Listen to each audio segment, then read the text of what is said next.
நாயகன் மேலிருந்து நூலினை ஆட்டுகின்றான். நாமெல்லாம் பொம்மை என்று நாடகம் காட்டுகின்றான். காவியம் போலொரு காதலை தீட்டுவான்.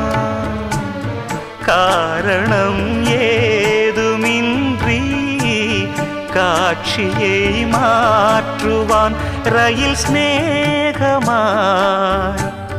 புயலடித்த மேகமாய் கலைந்து வந்து கூடும் பின் ஓடும் நாம் கூத்தாடும் கூட்டமே. எல்லோரும் சொல்லும் பாட்டு சொல்வேனே உன்னை பார்த்து.